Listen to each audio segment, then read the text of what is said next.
much for joining us today. I'm Killian MacDonald. I currently do my graduate research around generative AI and multimedia fantasy world building. So really excited to have this conversation with the both of you as filmmakers on kind of what does this all mean for the indie film industry. Instead of boringly reading your bios, do you guys want to just give a quick introduction? Okay, well, thanks for coming. I'm HaZ from HaZmation, the company.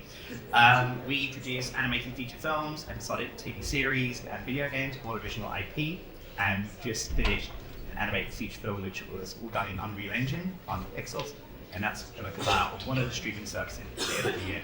My background's came from live action. I've done 2 movies out with Netflix and a Disney show called Classmate on Disney Plus. So that's me. We've just had this battle backstage. You forgot to mention the main event. Where did you come from? Oh, video games. That's my background. Yes. I did 8 years in Codemasters making racing games, and we both went to Codemasters, which we just found out. So I'm Alec Norton. I make VR. I'd like to say I make VR more than I make film, but I basically got a team of 20 people who make VR training, who like services all over the world, and we make products.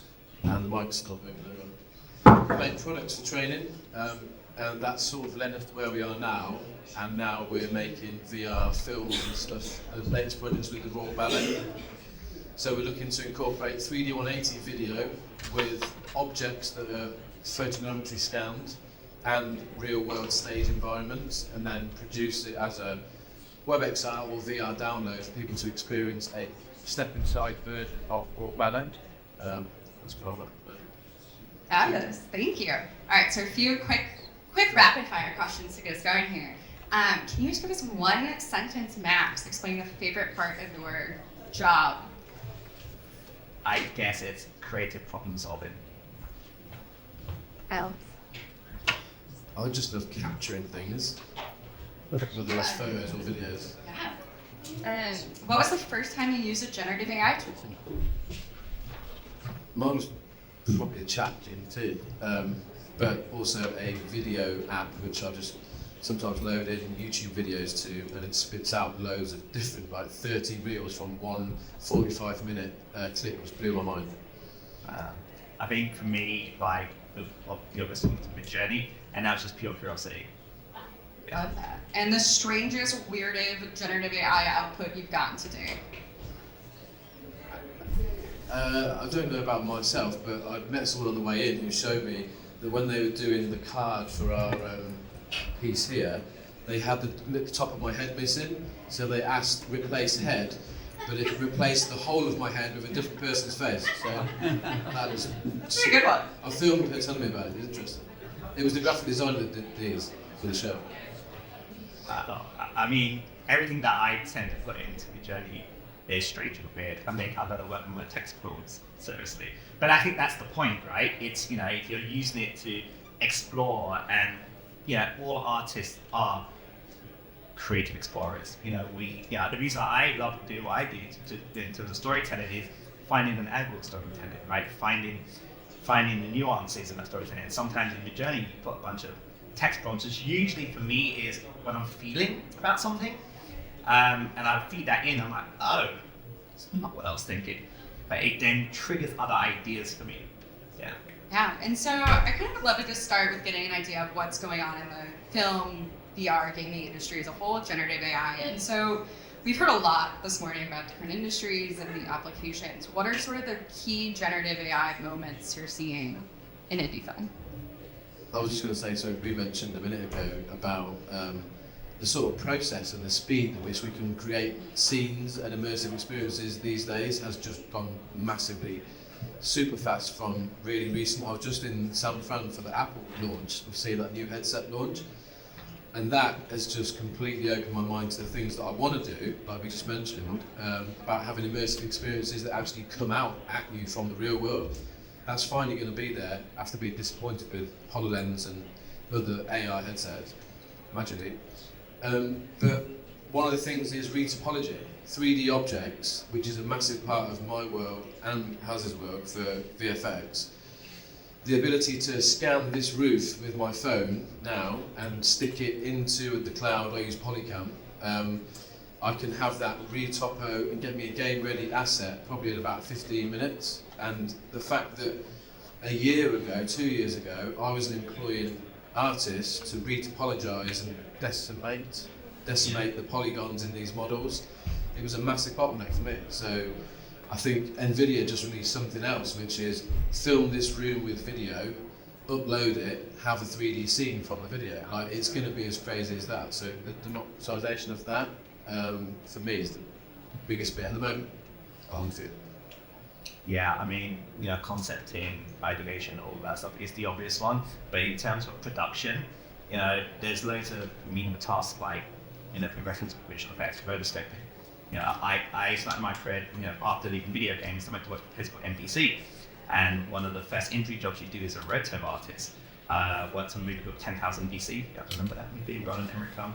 And I was just spending hours just cutting out these brass blades and things, only for the CG artist to slap a big map on top of the whole thing.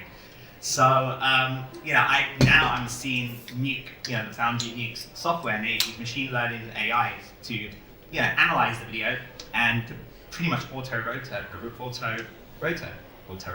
And I'm like, oh my God, I really wish I had that. So that speeds things up and allows me to focus on compositing and focus on the shot as opposed to the menial task. Yeah. And so with kind of all that in mind, either projects you've worked on or that you've seen others do, what are some of the more notable success stories of generative AI in filmmaking? Or things in process that we shall be following? I was going to say that following on from the Retopo thing, the fact that a lot of the Mandalorian series has 3D objects in the background that have been probably created in that way is really big for me. But we're seeing the same thing happen with historical places as well. That's my big push at the moment. National Trust and English Heritage sites, they have massive historical collections and art buildings. So we go around to those buildings and work with them to scan their collections, and now we're just helping one of them, the church in Warwick, sell their, I call them inanimate objects, but we shouldn't say that because it's a tomb. So we scanned the tomb and then made money from the tomb for the church. So we're doing that with lots of different places. So we can open it up to show them how to scan their collections and own them themselves. Yeah, and Alex, I think on that point, as people say, oh, is this going to take everyone's jobs and all the other questions we've been playing this morning, but that real world implication of using the real sites to kind of that create something new in a sport, as you've been talking about the inspiration. Talk a little bit more about that.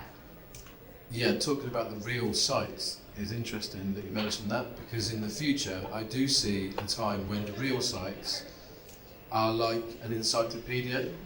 So I can walk around here and look at these pillars, and these pillars can pop out with information about tobacco docks and what it used to be in this room, or even this room now could have bits about everyone's bio above their heads if they wanted to have that. I see a point in the future, yes, when the real world is just like a canvas for an encyclopedia in Carter. Remember those? Oh, yeah. In Carter with a CD and looking up different things around the world. That's how old we are, right? Yeah. Yeah, so the real world is a canvas, and that would be good. Yeah, I love that idea. And so kind of in the nitty-gritty of the technical creation process, where do you really see generative AI helping to create unique, original content that stands out in what we know is becoming an even more crowded landscape? But it's interesting you use the word unique, original, and don't hate me, but if we understand how Midjourney works, currently, it is sourcing from other people's artwork, right? Now, there are the John Connors of AI out there that are saying it's theft, it's stealing. I wouldn't necessarily say it's stealing, but it doesn't necessarily mean you're making something original and unique. But at the flip side, what is original and unique? Because every single idea comes from a subconscious of us being inspired by something, right? Like I've done an action movie. Clearly, when you see the trailer, I've watched a lot of John Woo movies, clearly, or John Wick. So, but I think, it does allow us to experiment with ideas. Like, a lot of filmmakers here would probably know this, but, pitching is yeah, it's a tedious process, right? You know, like when you're a producer and a director, you have like 10 projects or more sometimes, and you're constantly pitching. Sometimes it's a one-page outline. Sometimes it's a pitch deck with some imagery. Sometimes it's a page with certain cast members as, hey, wouldn't they be great in this movie? And you're talking to agents and managers and talent agents, financiers and studio heads. And I find generative AI can be very useful to kind of cut a lot of those meetings. So instead of having 6 meetings about this project, you can probably cut it down to like 1 or 2 because there's stuff to look at. You're communicating ideas, and it's never going to be the final thing. And that's the point. And that's where I find generative AI helping massively for the filmmaking process is getting the conversation going, and which is usually how projects start in the first place. Yeah, and I guess, oh, sorry, Alex, do you want to add to that? No, I was going to say, I totally agree that as you walked in, I was feeding into chat what I'm doing today to write an article about today when I get home. So constantly using it. And for our project, I literally feed the staff, the shoots, the locations to chat, and then they can ask chat questions. Like they can, as they're saying into the chat, and ask a question like, do you remember the old school databases? It's just like that. It's like feeding in Microsoft Access, I think. Access, yeah. It's like feeding a database that I can just feed it my own stuff. I think it's amazing. One more thing about that, my directors always used to go mad because I'm really rubbish with words on social media. So now I use chat for my posts online sometimes. They're all moaning at me saying we preferred the version of Alex that was a bit more like, can't really speak properly. So I've got to revert back from chat. I need to make it more Alex and more crap. Yeah. I love that, because, and I think that's the, storytelling, as we all know, there's all that technical and flowy prose, but people want the real thing of kind of how we live each day, and I think AI is interesting to help us balance that. But and to kind of go off of that point of those admin tasks or these things outside of the actual creative process that you have to do as a filmmaker, a business owner, a creative, how do you sort of balance, as I think it's really exciting, if you're a young filmmaker and emerging creative, to say, okay, there are now these tools that I don't necessarily need to know somebody else to form a team to start getting this idea out there. But then where does the balance become between that power of empowering the individual, but also there's a lot of good in collaboration? Yeah, I mean, I have to say filmmaking is collaboration. Like, yes, I mean, as a director, my job is to lead the herd and to inspire my team to get to that North Star, as we call it. But it wouldn't be possible without the collaboration. And this is, remember, that we have all this amazing technology, we have all these amazing processes, but without us, people, it means nothing.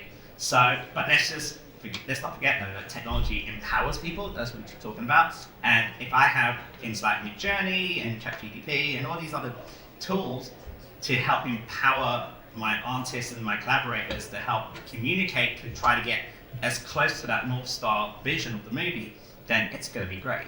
But I don't think it's going to be replacing teams, because that's not the point of filmmaking. Yeah.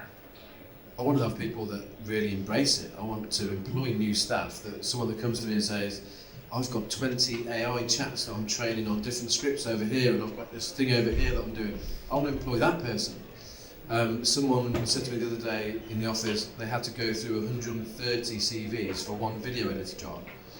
And I said, use chat. And they were like, what? So I just showed them on my phone, copy, paste, copy, paste, copy, paste. And then we copied the video editor job spec into that and said, give me the top 10 that live nearest to me, that can drive, that match that spec. Don't read CVs for 3 days, just give it to chat to do. It's a bit of copy and paste to do, but it's really quick for certain things that you don't need to go through. But that's the process for selecting the candidates to interview, right? There's not then getting the job based on that. No. Okay. No, that is, I want to see that, I want to whittle down 130 to 10. That's good. Yeah. Thanks, guys. Right, and I think this is too, right? It's all about knowing then what that model is trained on, and with ChatGPT, we've had a lot of those things about the unconscious bias and the pieces it works for. And I think, I'm talking about kind of hiring, what would you say to sort of young indie filmmakers who are kind of really interested in embracing and playing with AI, we're a room of people who've mostly bought in, but a lot of people haven't. And so sort of that fear of starting a career really tied to generative AI and what sort of brand around it. Would you be concerned? How do you sort of handle that? In terms of what you mean, like anyone coming out of film school? Yeah, like I think if you're coming out of film school and you have things in your portfolio that didn't have generative AI, that you're kind of pitching and trying to get support on those projects, but if you Google you're starting to connect you with generative AI, is that something that could really hurt potentially what studios might pick you up or places you might be able to show your films? I mean, it's I was going to say I would definitely use it if I was. I wouldn't not use it. It's just it's like a very new term that's here, that's very fast at growing. So it's like an exponential new version of VR or drones. It's just going to be really fast. So I guess it's getting used to it a bit. Yeah, people should use it. I think you should use it and understand it. But maybe if you're trying to get something seen by someone, don't have that a chat sentence as the first thing. Like my post online, that really obvious, not me. Maybe just have an actual sentence from you. Just film your face. That's actually a really good point. I mean, going on your social media post, analogy you just came up with, because at the end of the day, like I remember speaking to my managers in LA, and I'm like, why did I get the gig to direct a kids show when my last two movies were friggin' dog? And this is Disney Channel, not Disney Marvel. And they go, because you were hired based on your personality, based on you, what you bring to the set, what you bring to collaborating with actors. I don't think AI can replace that, which is probably why they were asking to change it back. They want to see the real Alex, right? And that's the thing, when you work in film and TV, a lot of it's personalities. It's a lot of it, the jobs that directors inspire, but also, you've got to be someone that's approachable as well. I don't know if AI can do it, but at the same time, AI can help you speed up certain processes to allow you to be more personal. For sure. And so you've both worked across kind of that more, the 2D film sort of things, gamings, and are now in that 3D virtual world space. What do you sort of, as we think about, I think historically we've always sort of thought of storytelling as you create for this form in mind, and that's changing. Are there things with generative AI that you do differently as you switch forms?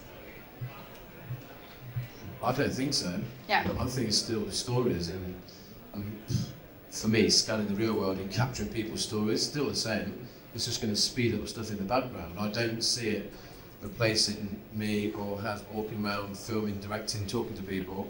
That's still going to be a thing. For me, at that level, we still need to go out and capture the stories and film stuff. At the moment. At the moment. I mean, you hit the nail there, man. It's storytelling, is that that's never going to change. We've been telling stories since the dawn of the cavemen, right? Cavemen women. And that doesn't change. We were drawing stuff in cave walls and then, scriptures and so on. And even if you, look at all the religious books like the Bibles, the Quran and so on, they're all kind of religious stories. So we're always storytelling, in our gut. But at the end of the day, how do you facilitate that storytelling? Some people use live action, some use the stop motion. Stop motion is amazing. Some people use CGI. Some people just use audio, like radio, right? Like Orson Welles, right? And I see Gen AI as being this next thing now. That could be another way to tell stories. But the story is always going to come from human heart, I think.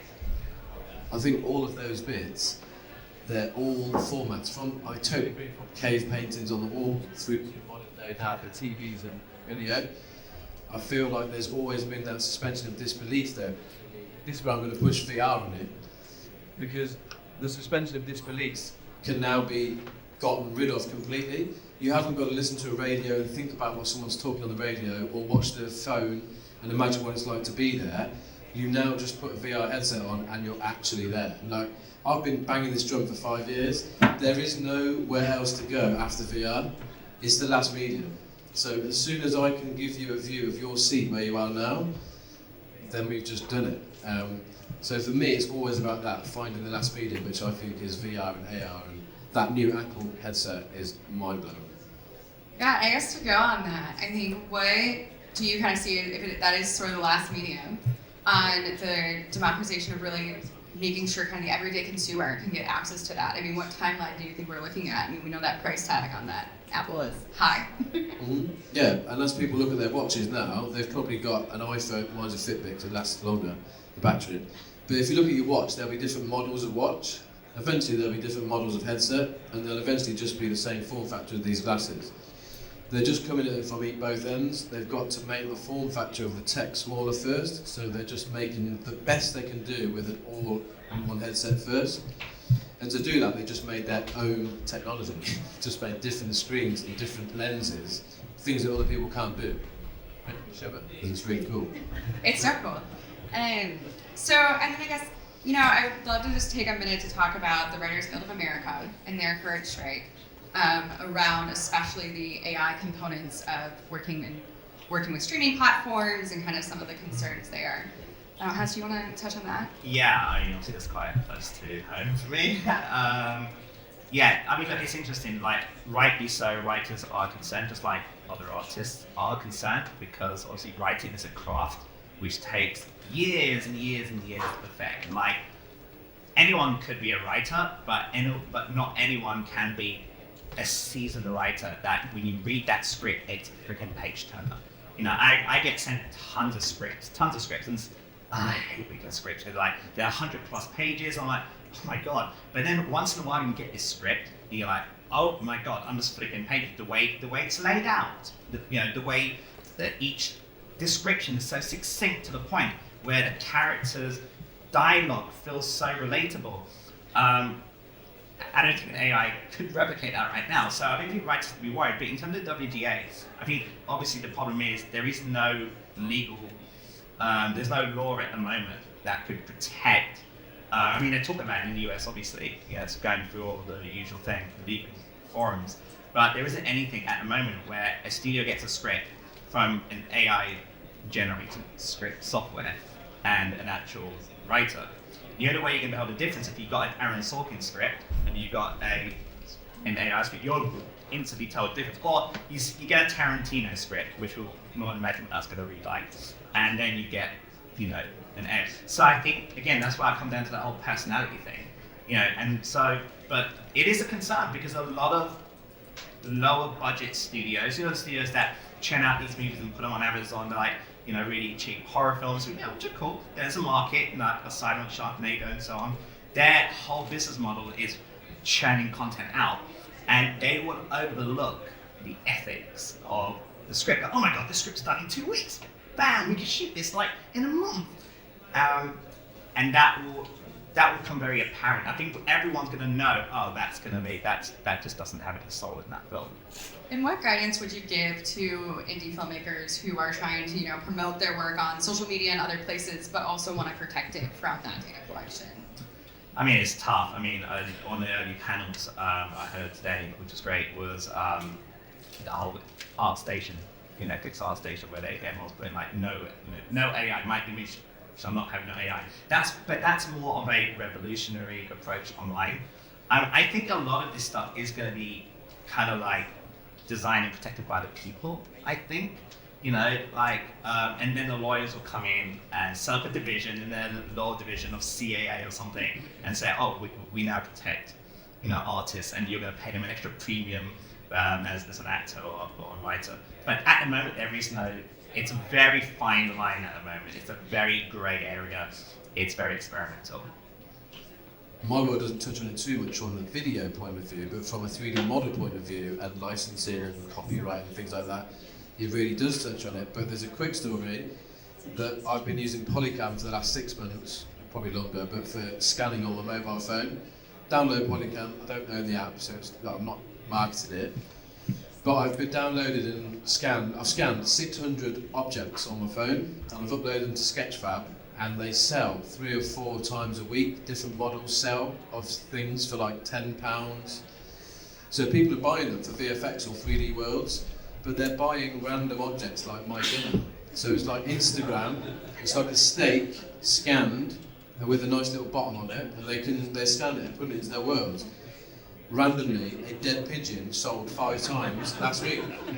So I'm just saying that it's really grey area in this world, but it's also a grey area for 3D modelling and copyright. Warwick Castle. I went to Warwick Castle and went in and scanned their trebuchet with my phone, put it online for $100, and they rang me, and now I'm working with them. So we're doing stuff with them now, but it's a really good way to like poke the bear. If you want to go to a museum, I went and did Andy Warhol recently in Germany, and it really does get a few people wound up. I mean, only in the UK now. If you did that in the US, you're going to get sued. Maybe, and France, you know, Yeah. And America's like, wait, you can get away with that? And I kind of, last question for Alex, I mean, you have a lot of sort of government, corporate clients that you're doing the VI storytelling Maybe I for. shouldn't say all these things. How does that really, I mean, are you finding it's still like a big sell and kind of helping them understand the value of VR and AI, or that a lot of your clients are already bought in? No, like we've been working with DSTR and the Home Office making their crime scene investigation scenes for the last 5 years, and they did not know anything about it. You know, they use industry to get to the cutting edge and find out what are the most up-to-date scenes they can make. Yeah, it's amazing the stuff that they do now. We've just blown up a car for a counter-terrorism training scene with DSTR, and we recreate the whole thing in virtual reality, so you can go around and investigate how this explosion happened. So, yeah, photorealistic VR is my thing. I don't like cartoon VR. Sorry. I'm afraid he's coming in. I think we're wrapping up. Thank you. I'd love to open it up for Q&A from the audience. Are there any questions? Okay. Thank you. Please introduce yourself. Hi, I'm Phil. I work at Production Factory, but in Manchester, and we're England-based as well. I've got a question. So, currently, I'm the creative in everything else being freelance. So I've kind of been working all this out on my own, kind of tooling different AI tools together to make one piece of content. Having to run it across what would be other roles in art direction, script writers, creatives, video editor, each in their own role, and then in post. I'm curious, I imagine that we work at a full team. These different tools will be picked up by different members of the team, worked kind of in an assembly kind of way. Have you had any experience with that yet? You encouraged it to full teams in process? Definitely not for me. A lot of my team are quite against it and don't like to use the tools that much, so I have to quite often go in and show them a little something, not show them the whole thing. For me, it's pretty far behind me in the studio world, but using bits of AI. My guys are not actually doing that, but probably more me. A few people around me looking at it. Yeah, I mean, definitely, I don't think you use AI to replace like animators and stuff. I mean, yes, we have things like Move AI, which is where you can film someone moving, and then the AI will generate motion capture data performance and that. So that saves you from getting animated and so on. But then the motion for that just feels a little uncanny valley, because it's like the thing about animations, it's hyper realistic, but it sort of makes animation what it is. But at the moment, I think the only part of the process that you could try as being like a one person to try and do rather is like the concept doing that concept art. And once you've got the concept art to a point that you feel like, oh yeah, I like a bit of this, I like the colors of this, then you bring the artist on. Say, look, here's what's in my head that I've fed through.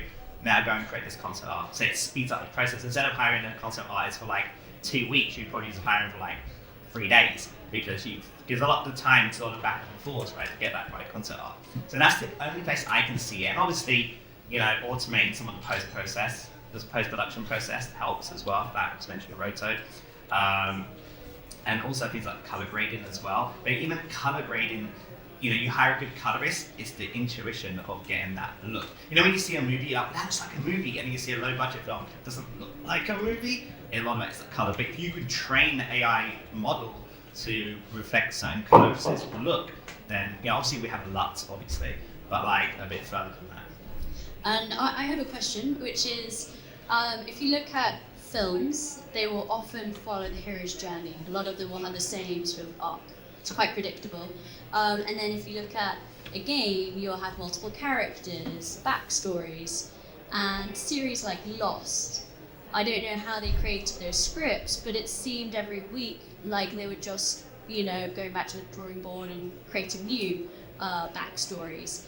How do you see a future where stories become less linear and more sort of divergent, going in different different directions, and then using data sets to then say, okay, these characters we're going to keep on hold, and these characters we're going to kill off. Well, I mean, Essentially. of course, we have things like we have branch narrative already, right? I mean, video games itself is branch narrative. You know, like going back to playing games like Zelda, right, on my Game Boy when I was like under like 8 or something, right, and I was playing that. I really believed the person I was speaking to buy this potion is a real person, right? And that kind of fooled me as a kid. Now you look at bigger games like Call of Duty and so on. Even though Call of Duty is very linear, there is a branch narrative because if you get killed or you kill a certain person.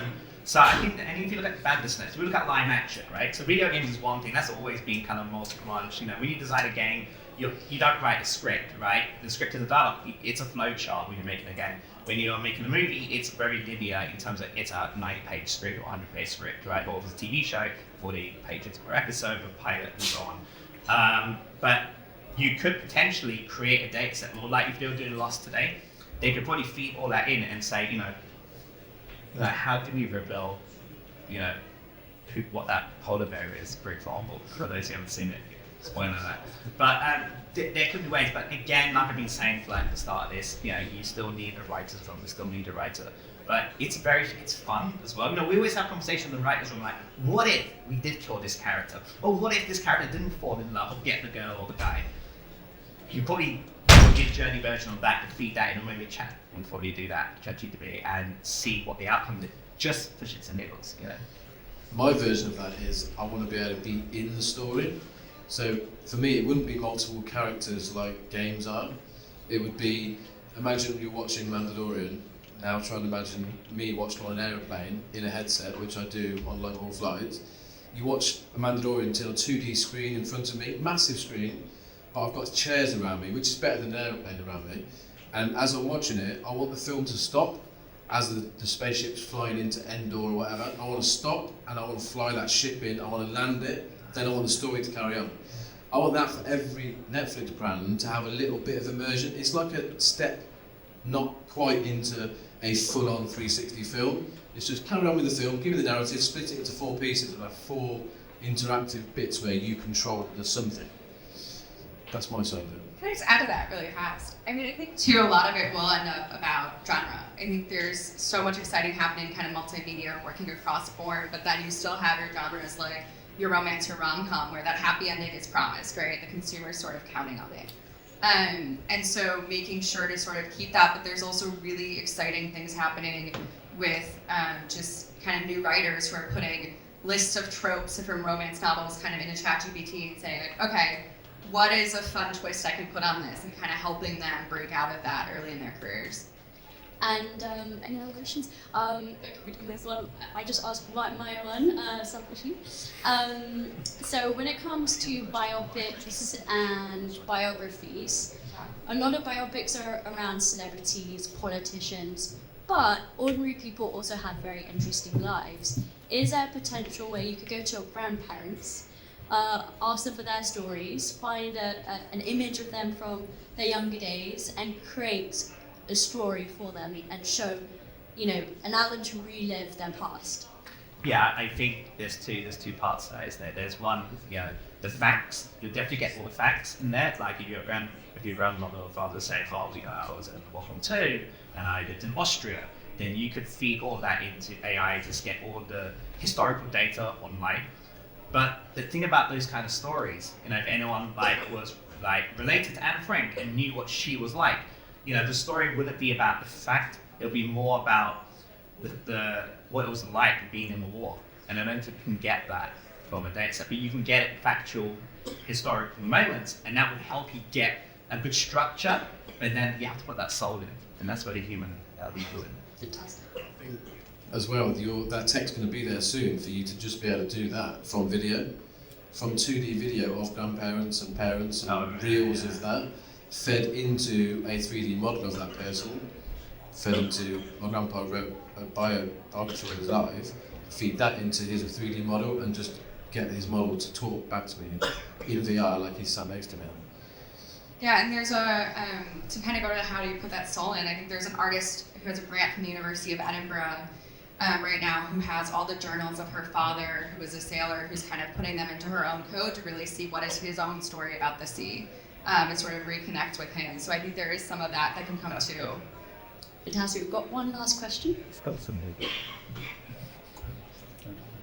Andrew Ewell, Ultimate TV. I touched on rights during your fantastic speech. A couple of things. Obviously, a copy of an existing copyright work is an infringement. But in February, the US Copyright Office held that something created by Mid-Journey was what protected by copyright. Obviously, the discussion is carrying on with creatives and those in the industry and lawmakers to make sure that the law catches up. What are your views on the right way to proceed? Wow.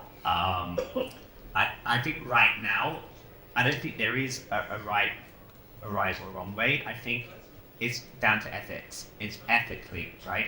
Like, we all know, like, how Midjourney works, like I said earlier, it's sourcing imagery. Now, ethically, it's kind of theft, because you're taking someone else's artwork and you're doing a remix of it and saying, hey, that's my work. But then on the non-ethical side, the creative side, you go, that's cool. Right, so I think there's going to be I think that you have to draw the line. If you're going to do something like that, you can't monetize it.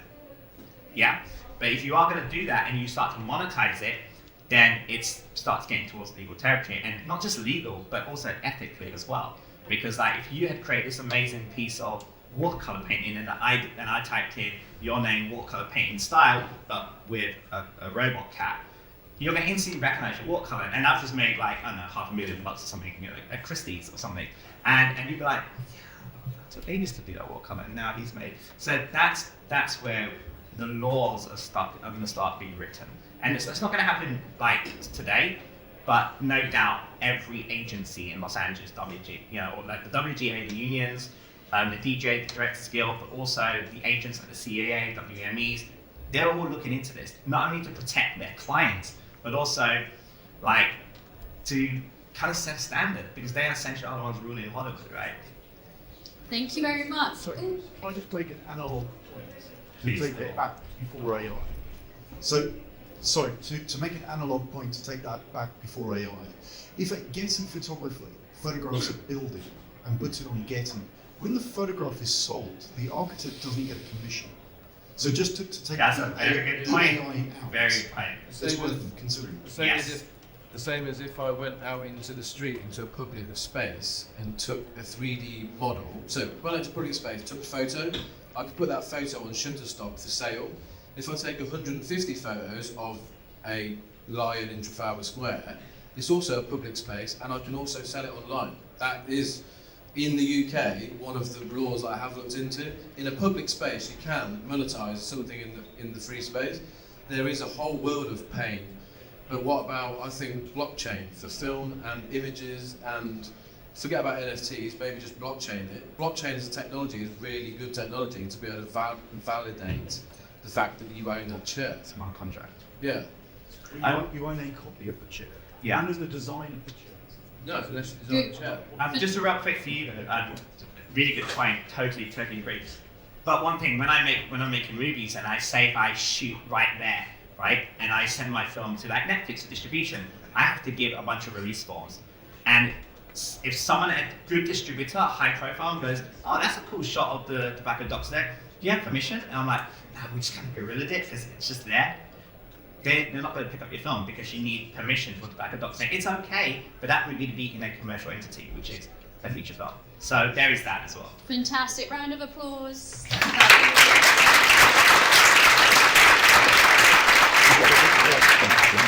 So we now move on to another industry, the music industry. Can I please invite Mr. Slade to expand the tower? Very interesting. And